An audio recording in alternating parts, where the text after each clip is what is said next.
Everybody, this is Nahaz, and men lie, women lie, but stats don't lie. Welcome to episode 2. Want to do a quick video for you guys this week talking about MDL, which kicks off here in just a couple hours. So let's get started.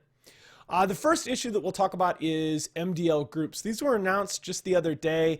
I think they're pretty badly unbalanced. There's been some discussion about this on Reddit, but let me defend my view for a second here. If you look at weekly average ELO ratings, every one of the teams in Group A, so e.g. Vici Gaming, Spirit, and Newbie are all in the top 10. Now, obviously, for Spirit and Newbie, this is mainly by virtue of their victories in their two qualifier regions for Shanghai, but I would argue EU and China, those are some really good teams, and you've seen some of the other teams in those qualifiers competing recently against other tier 1 squads. So I do think those power rankings for Spirit and Newbie are legit, and the only team in Group A that's not in the top 10 is OG, who are coming off that fall major championship. So I think this is, when you talk about the group of death, this is one of the strongest tournament groups I've seen in Dota 2 in a very long time. Group B, on the other hand, I think it's pretty suspect putting both the Americas qualifier and the SEA qualifier here in the same groups for group phase play. So Complexity and Mineski are both matched up in that group. Secret obviously has been struggling recently. That's something that we'll talk about a little bit later. I think opinions on that team heading into the Shanghai Major are quite a bit split. eHome and LGD, of course, have looked very solid recently, and I expect both of those teams to do well. I did want to do a little bit of a digression here, so I'm not going to blame you if you want to skip the next 5 or 10 minutes of this video, but I hope you will hang with me here for a couple minutes. I've been using ELO ratings a lot, I've noticed, in the last few videos, and this is something that I'm probably going to continue doing. So I did want to say a few words to you guys about what ELO is and how it works. And chances are, the nice thing is, if you know how armor reduction works in Dota 2, or specifically how armor maps to physical damage resistance in Dota, you probably already know a little bit about ELO. So like armor and physical damage resistance, ELO is based on an S-shaped curve. So remember, the way armor works is, when you start at 0 armor, the first couple points of armor that you gain affect your physical damage resistance a lot. By the time you're at 10 or 12 armor, each additional point of armor affects your physical damage resistance by only a little bit. ELO is kind of similar. So obviously, two teams that have equal ELO ratings, they'd be a 50-50 coin flip in terms of who would win. A 100 ELO point difference, so for example, it just so happens that EG is exactly 100 ELO rating above Vici Gaming. If EG were to play Vici in a single game, they would have a 64% chance of winning that one game. eHome and Mineski are another example that I've used. So they're a more extreme example, where eHome is almost 250 ELO rating ahead of Mineski. And there, if those two teams played, ELO would predict eHome had an 80% chance of winning each map. Similarly, the way that ELO updates over time in response to wins and losses is based on the magnitude of the upset that occurred. So if eHome beat Mineski, eHome was already so far ahead, they would gain only a little bit, only 13 ELO. EG would only gain 23 ELO by beating Vici Gaming. On the other side of things, if upsets occur, the rating changes are bigger. So Vici Gaming actually gains 41 ELO by beating EG. Mineski, if they pulled that tremendous upset, would gain 51 ELO by beating eHome. And obviously there are some details here, so if you want to, you can handle best of 3 and best of 5 series differently, or you can treat them as a single one-loss unit. That's kind of up to you. This value of K, which affects how responsive your actual ELO rating is to wins and losses, is a parameter that people debate about. We're not going to get into that. For now, all you need to know is that ELO is based on this S-shaped curve. 100 ELO points different is about 2-to-1 odds, and 250 ELO points different is about 4-to-1 odds. That's kind of the two benchmark numbers that I remember. All right, so quick facts. A couple people asked this in the comments in my previous video, so I thought I'd at least mention these here. ELO, by the way, is a name. It's not an acronym as many people believe. Arpad ELO was a very famous statistician, worked at Stanford for much of his career. The system is named after him, and it was originally created for chess. Most power ranking systems, if you look at other sports, use algorithms that are based on ELO. So Jeff Sagarin is the example. When I used to follow football, baseball, and basketball statistics, Sagarin was very well known in this spheres, and he uses a rating system that's in part based on ELO. However, the other very important thing to know is there is no one best power rating system. Every single one of these systems, including and maybe even especially ELO, has its flaws. Every single one of them is going to give you misleading results in certain circumstances. One of the biggest criticisms, for example, that I used to have of ELO was back when I was doing college basketball statistics for a hobby. One of the things that you find in predicting college basketball games is that margin of victory really does matter. It's not just wins and losses. If you really believe that you have a good team this year, they should be beating lesser teams, unranked teams, by big scores, not just barely eking out victories. So, for example, that's one of the first things that Jeff Sagarin did when he pioneered his system is he took ELO and he combined it with another system that actually does factor in point differentials to make his predictions. All right, that's something that we've talked a little bit about for Dota, but we haven't necessarily reached a consensus just because in Dota there's no one thing that's obviously the score. That obviously those two big numbers at the top of the screen, the kill score, are not reflective necessarily of who's ahead in a match. So it's not obvious how to do that same kind of refinement for Dota, but we are working on it. One big issue that I wanted to mention, particularly because when we get into MDL, we're going to have to evaluate some teams that have been relatively inactive. So this happens all the time in a new patch, and it's going to happen probably even more now that the majors are in play. The top teams that are pretty much guaranteed of being invited to the next major are probably not going to play many games in the month or two following the tournament. So one big issue that we're going to have to talk about is going to be ELO decay. Many systems actually, if you're inactive, have your ELO decrease over time to prevent a team that hasn't played in a very long time from having a very high rating. So this is actually a fairly well-known phenomenon. I'll post the link to these slides in chat and in the comments so you guys can check them out yourselves if you're interested. But this is something, because they've used ELO in chess over a period of decades, there's some very well-documented studies that have been done on ratings inflation. And you can click that link in the slides if you're interested in that. But you can also see this, for example, in Nox's team ELO plots that we talked about last week. ELOs of teams that aren't playing do decline steadily over time. Now, this is a really big deal because this is something that comes up a lot in econometrics, which is what I work on. In econometrics, we worry a lot about sample selection and endogeneity, and this is something that you're seeing when you talk about Dota 2 teams. When teams choose to play and who they play is highly, highly endogenous. So you have to be very careful when you're talking about calibration of ELO decay. So it's a tricky thing.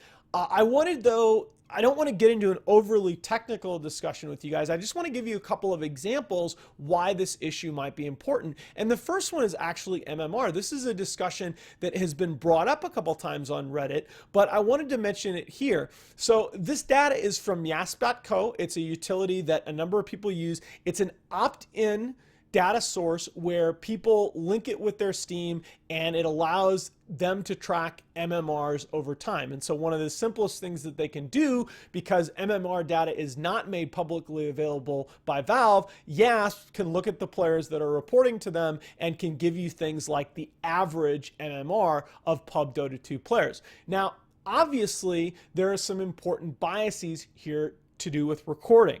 So one of the things, the first thing that I notice when I look at this distribution is that you have this big spike at 4K. And one of the things that you might wonder is this all reporting bias? So are people that are below 4K just all ashamed and they're not going to report their MMR? I don't think that's all of what's going on here. And the reason that I don't is if you look at the distribution at 3K, that's where the first big spike occurs. And at 3K, the distribution spikes up, but it stays high afterward. All right. And I think that this makes sense when you have reporting bias, that yes, people that hit 3K, they're proud of themselves. They're more likely to go and be willing to report their MMR to a public data service, but it's not like somebody that's 3,200 is going to be any less likely to report than somebody that just hit 3K. So I think that when you have a spike and it stays high, that's the kind of pattern that you're more likely to see with reporting bias. 4K, and also if you look a little bit further over in the distribution, there's another spike at 5K. I think that there's something else going on here, and I think it's pretty obvious.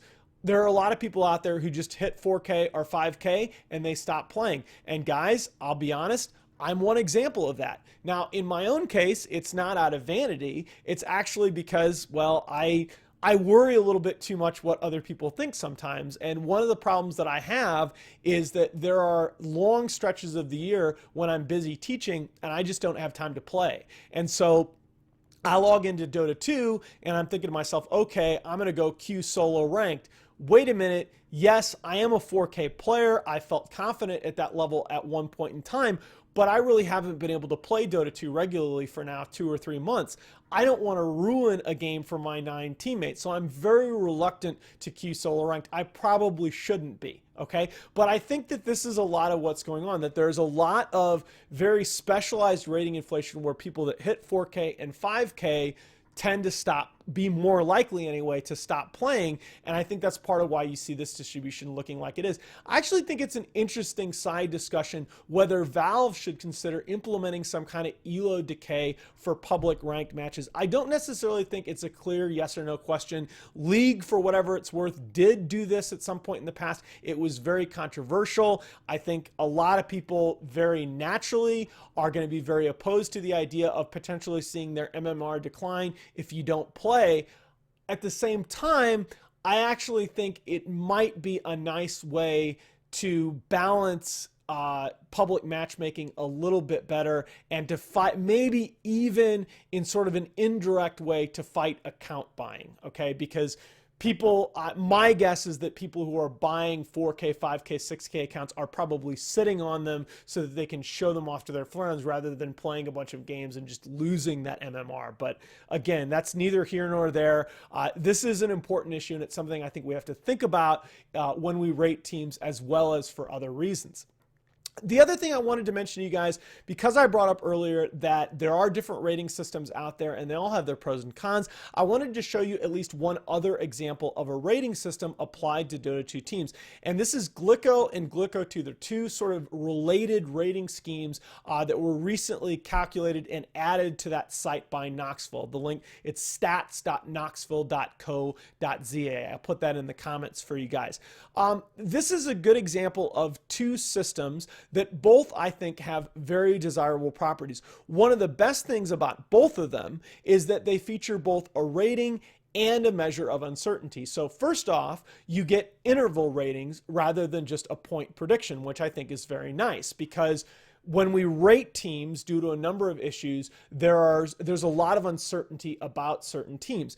The other thing that does is it gives you another way to handle that elo decay. You don't just have to have you don't just have to have ratings go down over time, although most people still do. You can also have that uncertainty increasing over time. So if you look at the traditional Glicko ratings, what I really like here, LGD has played the third most games of any team in this patch.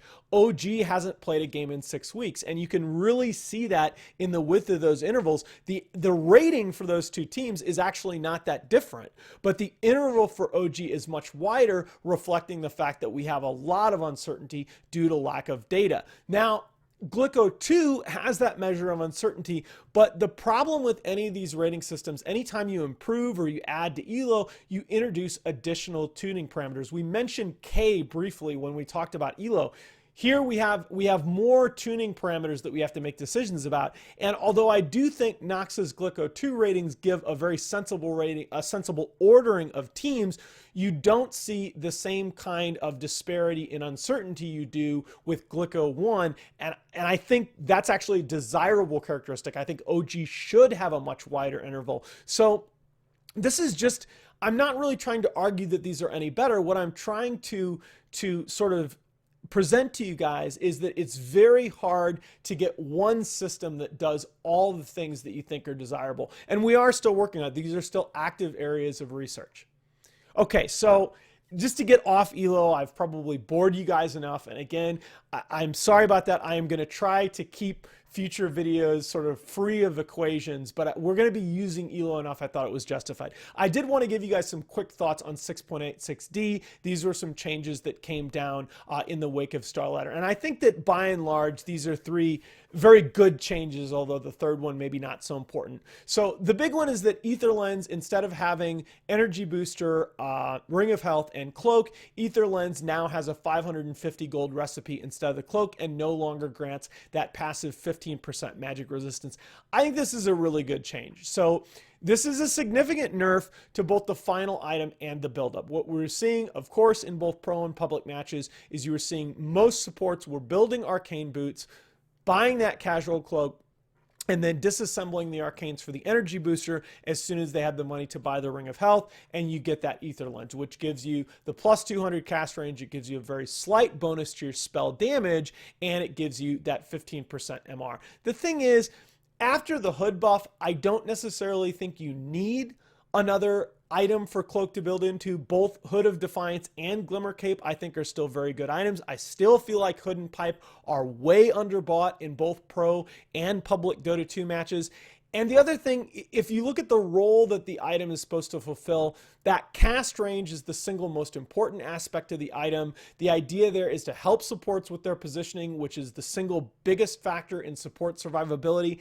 And on top of the cast range increase, the extra tankiness just seemed a little bit redundant. It's like that's what the item is supposed to let you do anyway. It's supposed to let you position yourself so you're less likely to get caught in all these AoEs and less likely to get stunned out of your ulti if you're Bane or Witch Doctor. So I don't necessarily think that you need the MR. It's not, this item is still going to be bought. Okay, it's still very, very good for certain supports. It's very, very good for Pudge. It's just a little bit less OP than it was. And the other thing, this is very much a tertiary effect, but I think it's kind of nice. One of the things that we saw in Starladder 13 that I hope that will continue is we saw the return of some of these playmaking mids. So S4 played a great puck is the one that comes to mind most strongly in that tournament. And you also think about, for example, Shadow Fiend. AoE mids got nerfed really, really heavily in 6.6 already due to their inability now to flash farm stacks with their magic damage. So I think having them not be able to do stacks and having basically every support in the game have built-in 15% MR because of item builds, that's just a little bit much. I think that this might help that mid meta, which I thought was stagnating a little bit at the end of 6.85. It's opened a little bit back up in 6.86, but I think that this is going to keep that trend going, which is what I like to see. The second nerf, it's a substantial nerf in that Chen's Aghanim Scepter no longer is reduced to 30 seconds, no longer reduces his ulti cooldown to 30 seconds. So that level 3 Hand of God cooldown is still 120 seconds. And that's a really big deal. When you think about just how scarce healing is in Dota 2, screw you, Oracle. The fact that Chen could get 2 Hand of Gods off in a team fight, or Hands of God, I guess would be the plural, is pretty good. And I still think, even though this is, it's not nothing, I think Chen is still a ridiculously good hero. We talked about in the last video that in terms of his ELO shift rating, Chen is over twice what Doom was in 6.85. He's over twice what any other hero has been for the last like 4 patches. I still think this hero is crazy good with those ancient Black Dragon fireballs for pushing. I actually wonder if you're going to see more teams trying out that 4-position Life Stealer now for similar reasons. Kuro, you're amazing. But anyway, I don't think Chen is going anywhere. I think Chen is still going to play a really, really big role at MDL because a lot of the Chinese teams lack Chen players. The other thing that we saw in 6.860 is Invoker's base agility was reduced from 20 to 14, and I just don't think that that makes much of a difference at all. I think you have to be very careful nerfing Invoker. He's a high skill cap hero. He's a hero that requires a lot of very specific practice, and so I think even a moderate nerf risks him falling off a lot. I still think he probably will get maybe one more minor nerf before the Shanghai Major, but I think this is a good start, even though it by itself is not very significant. Okay, so MDL. This is a very tricky tournament to predict. In Group A, the big thing that stands out to me is that OG have not played an official in 6 weeks since losing to VP at the Summit 4. Guys, OG is going to be fine. They're a really good team. They're going to make those adjustments before Shanghai. But one of the things that we've seen in this sort of post-major era, think about what happened at ESL New York, what happened at MLG Worlds, okay? Even to some extent what happened at StarLadder.